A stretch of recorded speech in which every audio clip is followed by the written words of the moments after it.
안녕하세요. 건강한 통일 공동체를 위한 북한 주민의 질병 예방에 대해서 발표하게 될 어지예입니다. 제가 오늘 말씀드릴 내용은 크게 4가지로 북한 주민의 영양 상태, 북한 영유아 질병 발병률과 사망률, 북한 주민의 대사성 질환 증가의 원인, 북한 주민의 대사성 질환 예방을 위한 해결 방안입니다. 건강한 통일 한반도를 위해서는 사회, 경제, 문화, 교육 등 다학적인 측면에서의 접근이 필요하다고 생각합니다. 미래 통일 한반도의 간호사가 될 저는 그 중에서도 북한 주민의 건강에 대해서 말씀드리려고 합니다. 북한이 영양결핍 위험에 노출된 국가라는 것은 아무도 반박할 수 없는 사실이며 저 또한 그곳에서 경험했던 현실입니다. 그럼 지금부터 북한 주민의 영양 상태에 대해서 말씀드리겠습니다. 최근에 열린 세계보건기구에서 공동으로 발표한 2020 세계 식량 안보와 영양 상태에 따르면 북한은 전체 국민의 48.2%가 영양결핍 위험에 노출된 IT에 이어 2번째로 높은 비율을 차지하고 있습니다. 또한 유엔은 북한 인구 10명 중 5명이 영양 부족과 관련되어 있으며 이는 북한 전체 인구의 47.6%에 해당하는 수치라고 보고했습니다. 북한은 2016년부터 2019년 사이에 전체 국민의 1220만 명이 영양결핍에 노출되었으며 최근에 코로나 이후에 그 심각성은 더욱더 악화되었다고 합니다. 충분한 영양 섭취는 모두에게 필수적인 요소입니다. 하지만 그 중에서도 가장 필요로 하는 대상은 임산부와 영유아라고 생각합니다. 그 이유는 필수적인 영양 성분을 섭취하지 못했을 때 이들의 건강에는 치명적인 건강의 문제가 발생하기 때문입니다. 산모에게 필요한 필수 영양 성분은 엽산, 철분, 오메가3, 종합영양제, 비타민 D 등 많은 것들이 있습니다. 하지만 이러한 약품들은 북한에서는 구하기도 어렵고 또 경제적인 어려움으로 인해서 대부분의 산모들이 이러한 영양제를 섭취하지 못하고 있습니다.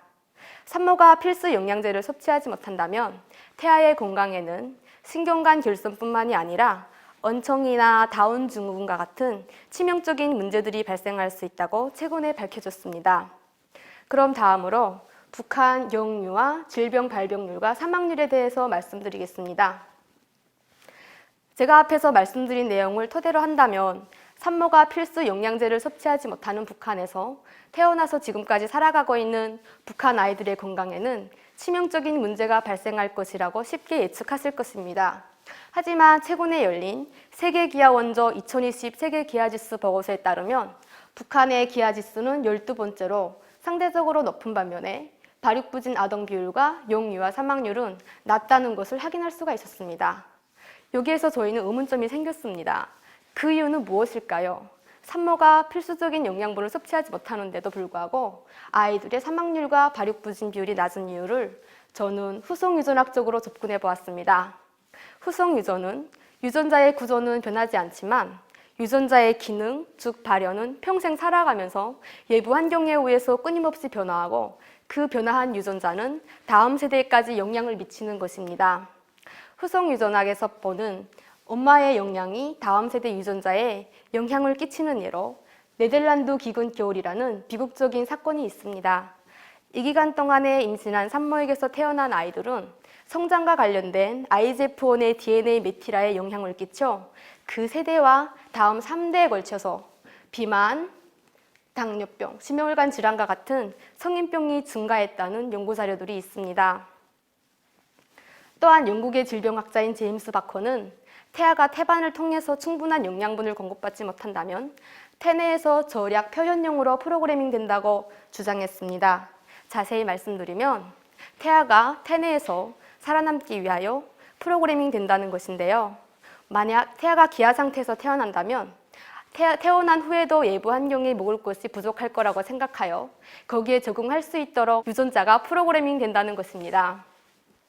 하지만 아이가 태어났을 때 외부 환경에 기름진 음식이 널려있는 충분한 환경이라면 최초에 설계된 기아 상태에서 만들어진 아이의 유전자와 외부 환경 사이에는 엇박자가 발생하게 되는 것입니다. 그 결과 아이들은 비만이나 당뇨나 심혈관 질환과 같은 대사성 질환에 걸릴 확률이 증가하게 되는데요.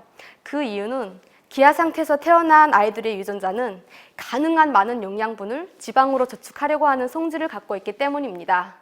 하지만 태어났을 당시에 먹을 것이 많은 환경임에도 불구하고 그러한 아이들은 많은 영양분을 저장하다 보니까 과도하게 저장하여 심혈관 질환의 발생할 확률이 증가하게 되는 것입니다. 지금까지 산모의 영양 상태가 태아에게 미치는 영향에 대해서 말씀드렸는데요. 그렇다면 1990년대 고난의 행군 시기부터 극심한 식량난을 경험한 북한 산모에게서 태어난 아이들의 건강에는 어떠한 문제들이 발생할 수 있을까요? 저는 후성유전학적인 이론으로 접근해서 네덜란드 기근결 사건과 마찬가지로 지금까지 기아 상태에서 태어나서 비슷한 환경에서 살아온 북한 주민들의 유전자도 만약 통일이 된다면 영양분이 풍부한 예부 환경을 만나게 될 것입니다. 그렇다면 이들의 유전자와 예부 환경 사이에는 불일치가 발생하여 심혈관 질환에 발생할 확률이 증가할 것이라고 생각했습니다. 그럼 다음은 북한 주민의 성인병 증가의 원인에 대해서 말씀드리겠습니다. 최근에 열린 통일보건의료학회에서 발표한 자료에 따르면 북한의 사망률 1위는 유아기 영양 결핍으로 인한 심혈관 질환입니다. 이는 북한 전체 인구의 3분의 1가량을 차지하고 있습니다. 이러한 이유는 생애 초기에 영양 결핍을 경험한 아이는 그 이후 전 생애에 걸쳐서 영양 과잉과 관련한 질환에 걸릴 확률이 높기 때문입니다. 또한 남한에 정착해 살아가고 있는 북한 이탈 주민의 건강에서도 비감염성 질환의 위험성이 여실히 드러나고 있습니다. 2008년 10월부터 진행한 북한 이탈 주민의 건강을 추적한 코호트 연구에 따르면 북한 이탈 주민 30대에서의 심혈관 질환의 유병률은 남한과 비슷한 수준입니다.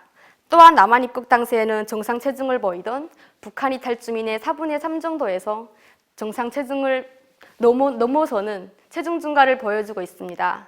체중이 5% 증가한 북한 이탈 주민은 체중이 증가하지 않은 사람에 비해서 대사성 질환에 걸릴 위험성이 10배나 높다고 합니다.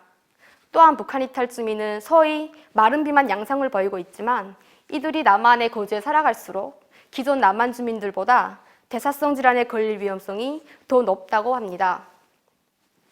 따라서 건강한 통일 공동체를 위해서는 통일 이후에 북한 주민의 건강에서 발생할 수 있는 대사성 질환을 예방하기 위한 전략적인 치료 방법과 예방법, 관리가 필요하다고 생각합니다. 마지막으로 북한 주민의 성인병 증가를 예방하기 위한 해결 방안에 대해서 말씀드리겠습니다. 만약 어느 날 갑자기 통일이 찾아온다면 북한 주민의 건강에서 급격히 발생할 수 있는 대사성 질환을 예방하기 위해서 저희는 어떻게 노력하고 예방법을 마련할 수가 있을까요? 저는 여기에 대해서 여러 가지로 고민해 보았는데요. 크게 4가지의 해결책을 찾아봤습니다. 가장 중요한 것은 남북한 의료기관이 상호 협력하여 북한 임산부들에게 필수적인 영양제를 공급함으로써 다음 세대의 건강에서 발생할 수 있는 치명적인 문제들을 사전에 예방하는 것입니다. 두 번째는 북한 이탈 주민의 건강을 추적하는 코호트 연구를 지속적으로 진행하여 대사성 질환 발생 요인에 따른 전략적인 치료 방법과 해결책을 마련하는 것입니다. 세 번째는 고위험군 대상 맞춤형 생활습관 관리를 마련하여 심혈관 질환에 걸린 대상자들을 발굴하여 철저히 조사하고 또한 그 대상자들에게 맞춤형 생활습관에 대한 보건교육을 철저히 진행하는 것입니다.